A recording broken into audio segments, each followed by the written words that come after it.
I want you to think to yourself, I'm going to have a relapse, most likely. I'm going to, at some point in my life, do this again, most likely. I'm expecting that to happen. And I want it to happen. I need that relapse to be able to fully let go of that pattern. I see relapse as an actual sign that what you have been doing is working. The problem is not relapse.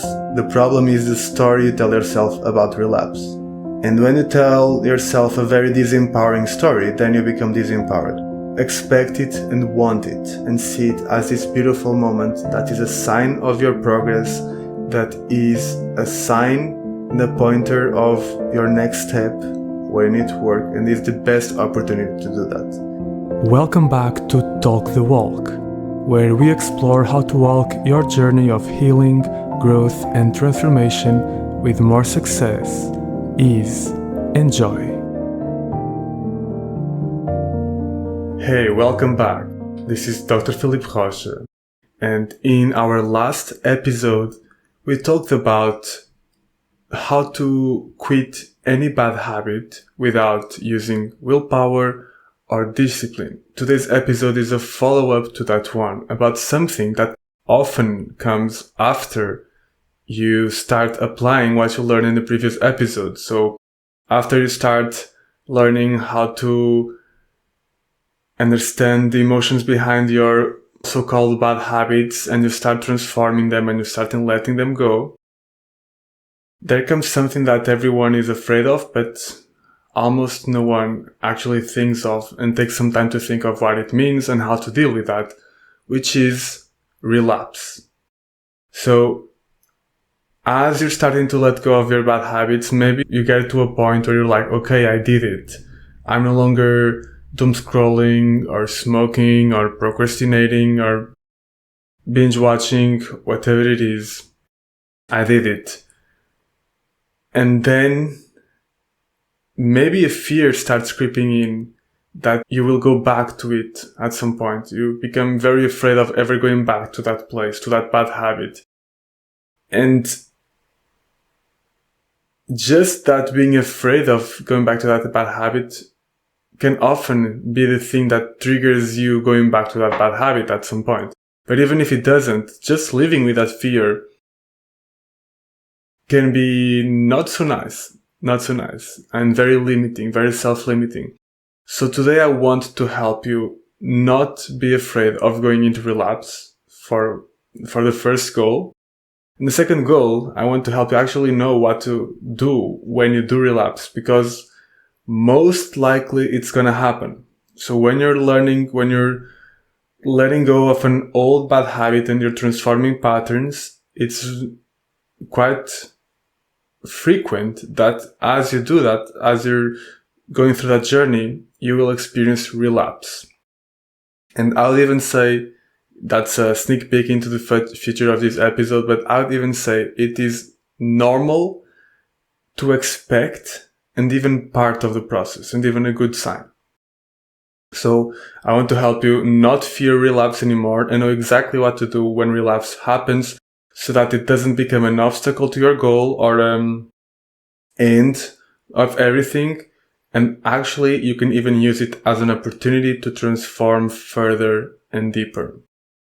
So when I think about relapse, the first thing that comes to mind is very simply what it means is you had a pattern, you stopped doing that pattern, and then you went back and did that pattern again. Maybe once, maybe many times. But usually what happens is people go back to that pattern one time and then they're like, oh no, I'm back at the pattern. So they stay stuck in it and they go back to it like for a long time or even permanently. And that's not what we want to happen. So we'll discuss how to not let that happen. So that's the typical way that people think about relapse. But the way that I think about relapse, the way that I define relapse is, if you have been doing this process that you learned in the past episode, if you have indeed been working with your patterns and the emotions underneath them, and you've been building new habits, then I see relapse as three things. first as an actual sign that what you have been doing is working. Because if it wasn't working, you wouldn't call it a relapse. You would call it still being in that bad habit without any transformation. So just the fact that you call it a relapse means that the process you're doing is working and you need to continue it. Second, I see it as a pointer to what still needs to be worked and transformed in you. So usually, the way that inner transformation works and the way that emotional transformation works is by layers. What this means is that you start working on a pattern and you start working on the more superficial layer of that emotion, of that pattern. And that's your growth zone. So you're working on that level and you're transforming that, and eventually you manage to do that. So you go through that layer, you go through that level, and you hit a new level, and then you're like, okay, I managed to do that. But that pattern or that emotion has more layers to it. As you will learn, as you go through the process, you'll understand that it has more layers underneath it, more layers of the emotion, more parts of the emotional residue that are still stuck, more experiences where you strengthen that pattern in you that still need to be worked through. So as you work through the first layer, you'll get to clarity, you'll get to transformation, but then that new light that you have created will reveal the more hidden shadows. So that new layer, that new light, it's going to show you then what's the next layer, what's the deeper level of that emotion that now you need to work on to achieve an even deeper and more meaningful transformation. So relapse for me is also a sign of what still needs to be worked on. Because remember, when you're transforming a bad habit, what you're actually doing is you're learning how to make peace and feel again with safety the emotions that bad habit is trying to help you avoid. So basically what you're doing is, using healing terminology, is you're reintegrating the exiled parts of you or the traumatized parts of you. But that process is challenging because those parts of you feel very scary. Those emotions feel very scary to feel again. So what usually happens is you'll reintegrate a little bit of that part. You'll allow yourself to feel a little bit of that emotion in you. And then you'll be like, oh, now I'm not doing that bad habit anymore. So nice. Let's move forward and forget all about this part. Because it's easier, right? You just don't want to feel it anymore. So that emotion comes back and says, no, I'm still here. And it doesn't let you move forward if you're still bypassing it, if you're still not fully feeling it. So it's going to show you, it's naturally life, your mind, your consciousness and subconscious showing you where you haven't reintegrated and healed yet. Because you're trying to move forward, but there's still that part of you in the shadow that hasn't been healed and reintegrated, so it's there bringing you back. And you're like, you thought you had done it, you thought you have felt that emotion, but it was just part of it, and now you're forgetting about it, or you're trying to move forward again without bringing all of it with you, all of who you are with you. So it brings you back and it shows you where you still need to feel and do the healing work. So that's a sign for me. It's awesome when I have a relapse in my life, and I'll share that later, but it's good because it's showing me, oh, there's this little part of me, inner child, whatever you want, that still hasn't been felt, it still hasn't been healed and held in love, so I need to go there. And I always know that by doing that, my transformation and healing will be even deeper, and I'll reach even more beautiful levels of thriving in life. So that leads me to the third way that I see relapse, and the third way is as an opportunity. When you relapse, it's one of the best opportunities that you can have to work on your deeper shadows and patterns with great power and effectiveness and really achieve beautiful transformation. Because before the relapse, you're doing the work, of course, and you're balancing your emotions, working with them, doing all the stuff.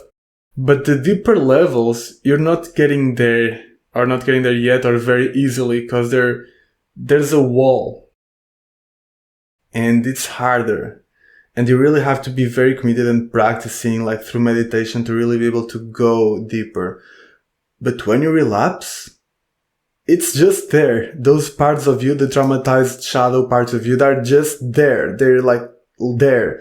So you have them right next to you, conscious, present, very alive, to work with them, to heal them, to love them, to reintegrate them. And it's an amazing opportunity that life is giving you. Life is giving you to heal those parts. So I always try to see those moments as opportunities. And you can see that these three ways of seeing relapse are probably quite different from the way that most people see relapse most of the time. Most people see relapse as like something horrible that happened. Oh, I failed. I thought I had managed it, but now I am back to my patterns. Oh, it didn't work. It was all for nothing, and they see it as like, oh, now I'm stuck again, or no, all the effort that I did for nothing.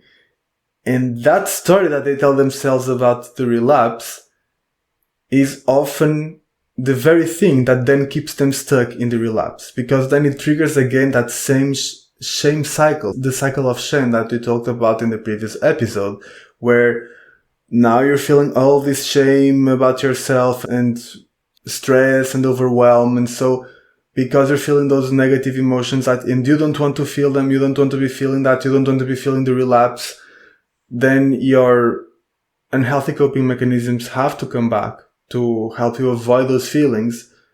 So you get more stuck in the pattern. It's the same cycle. So the way that people usually see relapse is exactly the thing that makes relapse be bad for them. That makes relapse become this end of the world, this place where they just go back and nothing worked and I'm just stuck here again. And like they lose motivation and give up. That's not because of relapse. That's because of the story that you're telling yourself about relapse. And this is key in what I'm trying to tell you today. The problem is not relapse. The problem is the story you tell yourself about relapse.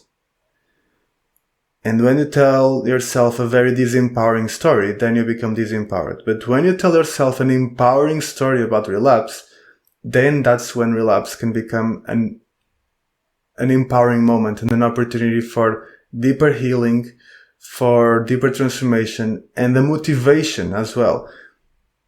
When I have relapse, most of the times now, it's giving me motivation rather than stealing or decreasing motivation from me, because I'm like, oh yeah, it's working. This is a sign that it's working. Awesome. Let's keep going. And it's also the perfect opportunity to make this transformation even deeper and more effective and to reach my next level. And this is all because this is how I'm seeing relapse. This is a story that I'm choosing to tell myself about relapse. And you can do the same, especially because it's true. It's not even a false story. This is true. So let's go slowly through each of these. Okay. So it is true that it's a sign that's been working, right? It's true. It is also true that it's showing you where you still need to work. That's true. And it's also true that it's the best opportunity to heal, to go to the next level, to do the work with those parts. So these are actually true. And when you see relapse this way, it's how it can transform from a moment where you are disempowered and go back to being stuck and get stuck in the same cycle again, to a moment where you break through even deeper and get to create a life that is even more beautiful and aligned with what you really want. So let's talk about what to do about relapse and how to navigate it in the best way possible, so that allows you to turn it into an opportunity for deeper growth and healing. And the first thing is actually to, even before the relapse happens, as you're doing this process, to know that it will happen, to expect it to happen, and even, God forbid, to want it to happen.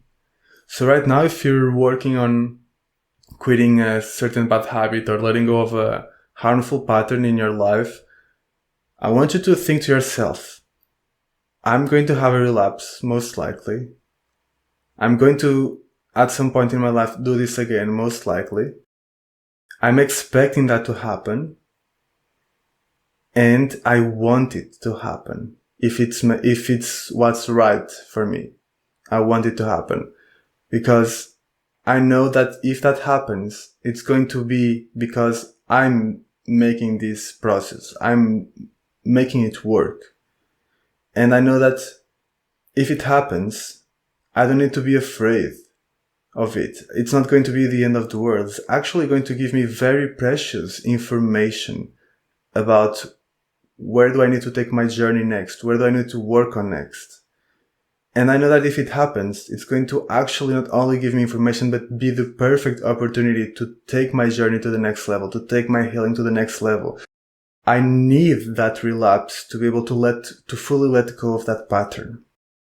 So before you ever go into relapse, this is the mindset that you want to cultivate in yourself, because this will make all the difference. And to be honest with you, just this mindset will make it less likely for relapse to happen, or said in a better way, it will make it less likely for relapse to happen in a negative way where you get stuck in it.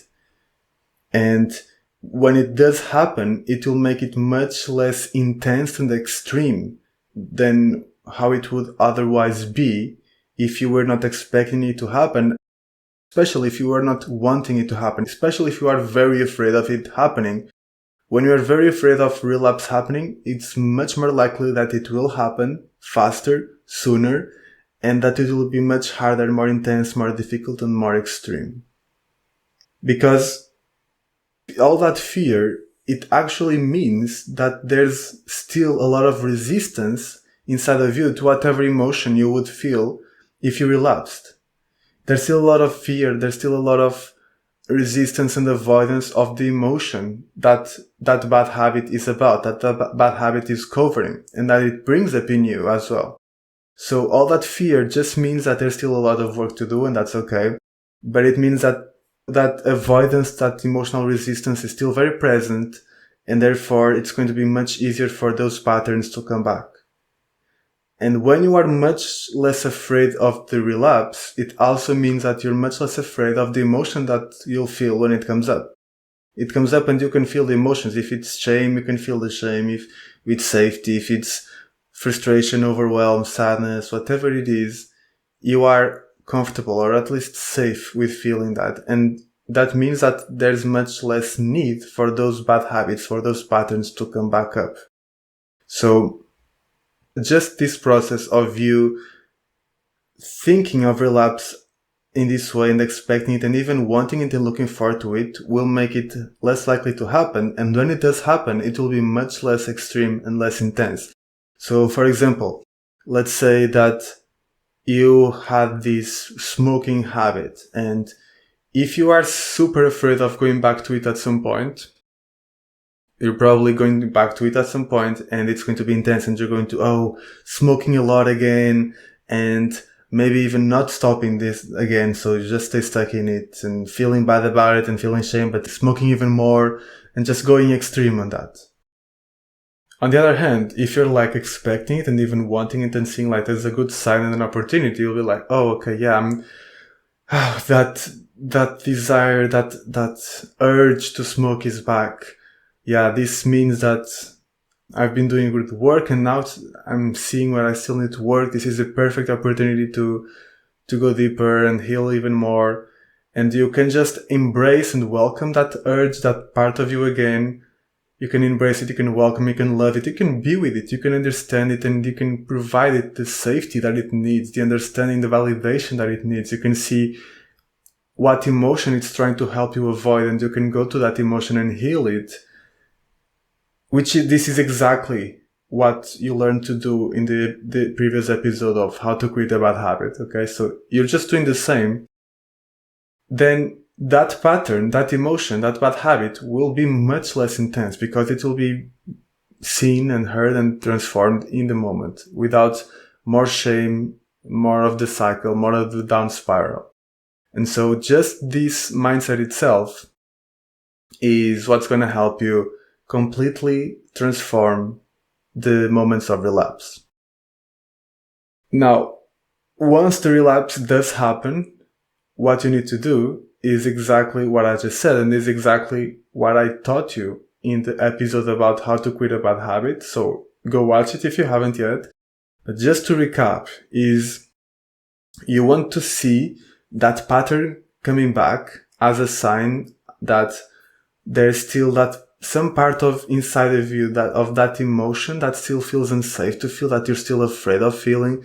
There's still something inside of you that's not integrated and that you're afraid inside of yourself. And that pattern is trying to help you avoid that feeling. And so you just want to validate that pattern. You want to see, oh, okay, I have the desire to smoke again, or I have the desire to doom scroll again, or not even the desire, like this morning I woke up and I was doom scrolling for an hour. Wow, that happened again. Wow.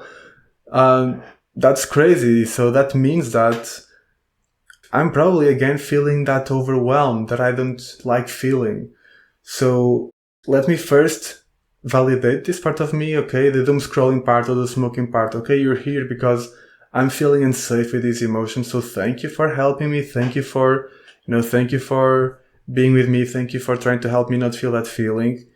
And just that validation, just that understanding. Remember, like I said in the previous episode, ask yourself, what's right with what's wrong with you, right? What's right with what's wrong with you?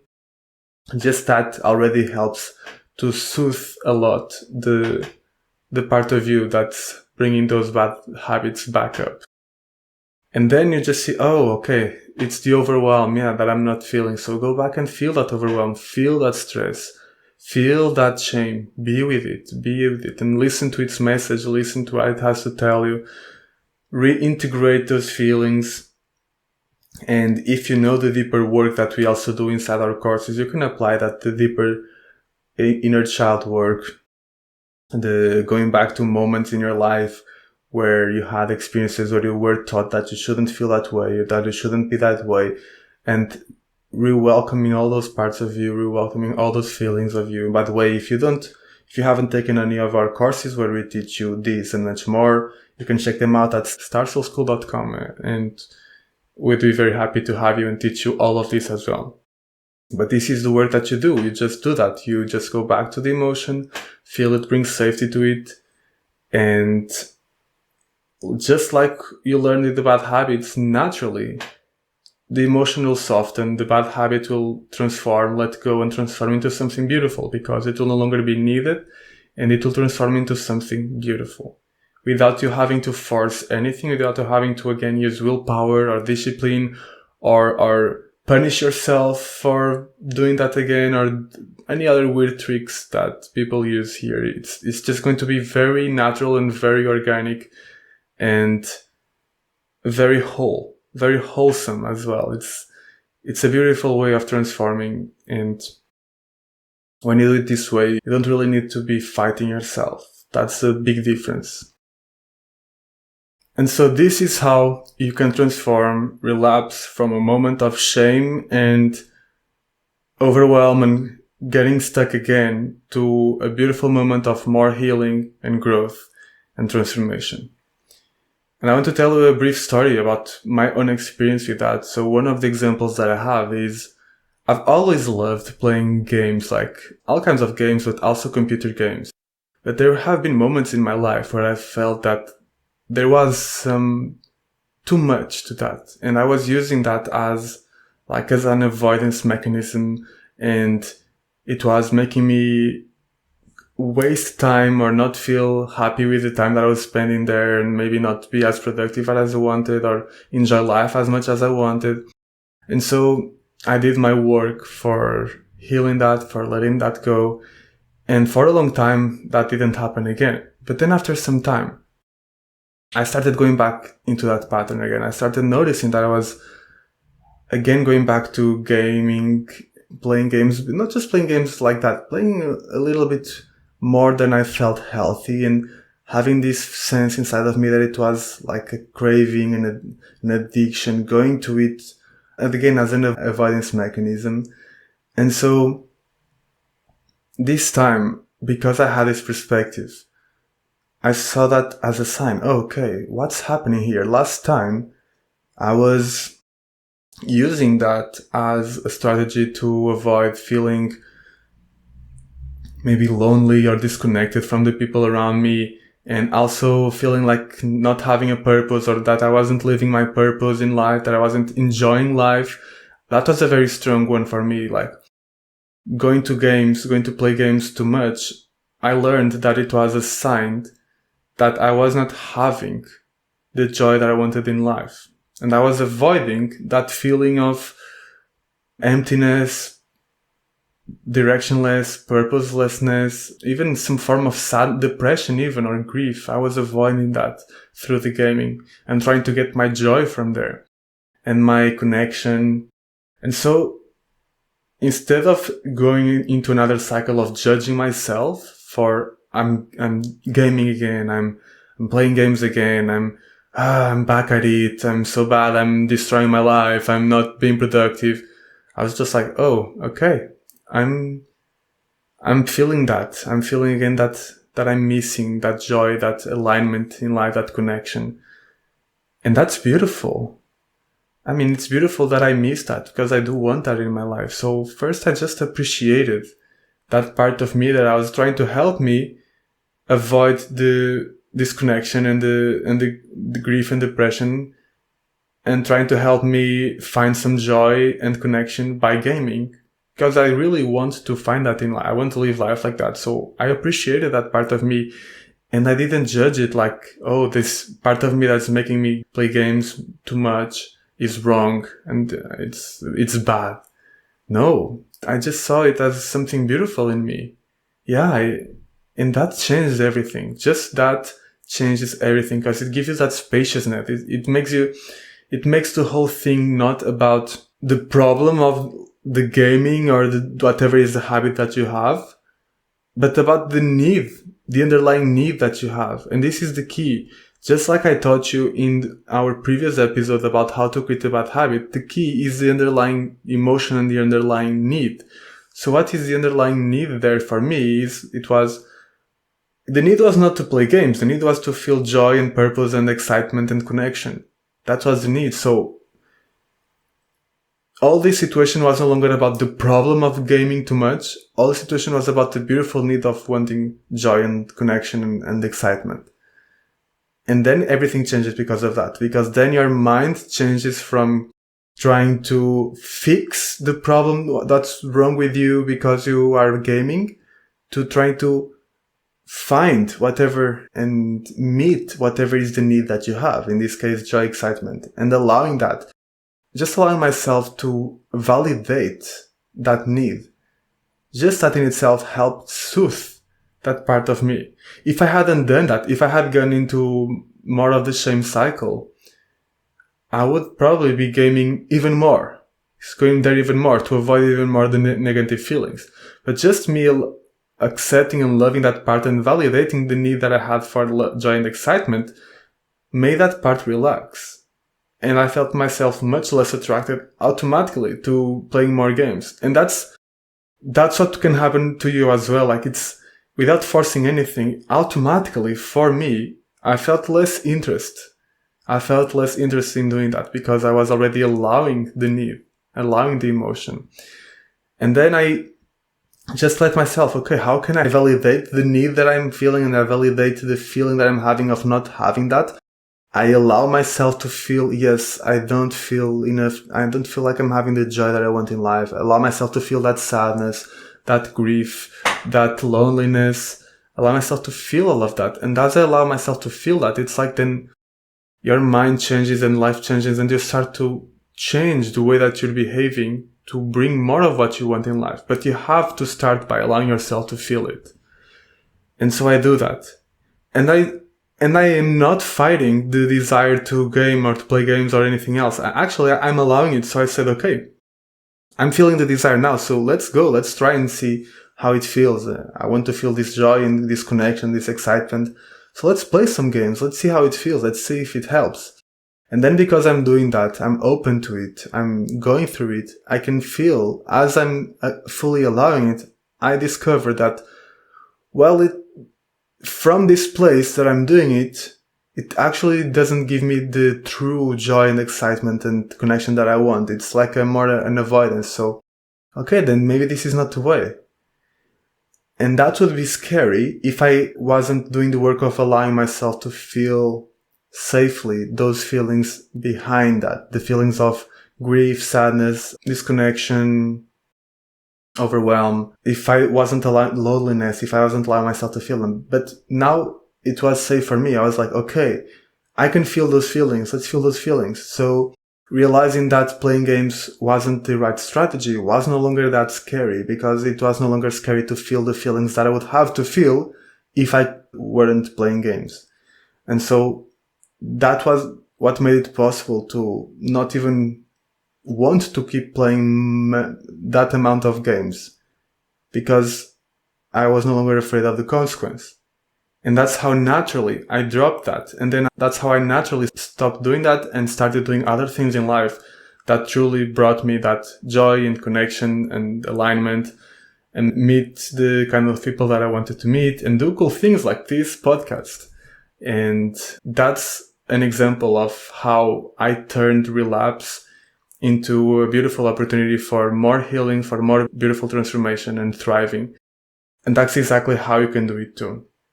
The two key takeaways from here, the two key things that you need to do is, first, change the way that you think about relapse. Expect it and want it, and see it as this beautiful moment that is a sign of your progress, that is a sign and a pointer of your next step where you need to work, and is the best opportunity to do that. And once you see relapse that way, you can only welcome it. You can only be looking forward to it, right? Because you know it's going to bring so much beauty and joy into your life. And so that's takeaway number one. And takeaway number two is, when it does happen, then all you need to do is exactly the same thing that you learned to do on how to quit a bad habit, which is understand, validate that bad habit, understand how it's trying to help you, validate its function, validate the underlying need that it has for you, and then allow yourself to really go through it, to go through the habit, to go through what it really is trying to help you with, see if it works, and discover the emotion that it is afraid of, the underlying emotion, and let yourself feel that emotion with safety, fully reintegrate it. And as you do that healing process, as you validate the need and welcome the emotion, you will see that naturally that bad habit that is coming back will reveal the next layer and will lead you to deeper healing, deeper transformation, and your next level. It will naturally dissolve. It will naturally lead there without you having to force it to use willpower or discipline, which sucks. And this way is much more enjoyable. So that's what I have for you today, and enjoy your relapses as much as I do. Thanks for listening to this episode of Talk the Walk. If you enjoyed it, like us and send it to someone who you think will like it too. We love your feedback and interaction, and you're welcome to leave us a comment or review, ask a question, or just reach out. Lastly, if today's conversation stirred something in you, remember, you don't have to walk this path alone. Our Star Soul Skill community is where these conversations continue, where you can connect with others on similar journeys and access the courses and support designed to help you integrate this work into your daily life. You will find everything at starsoulschool.com, and the link is in the show notes. See you next time.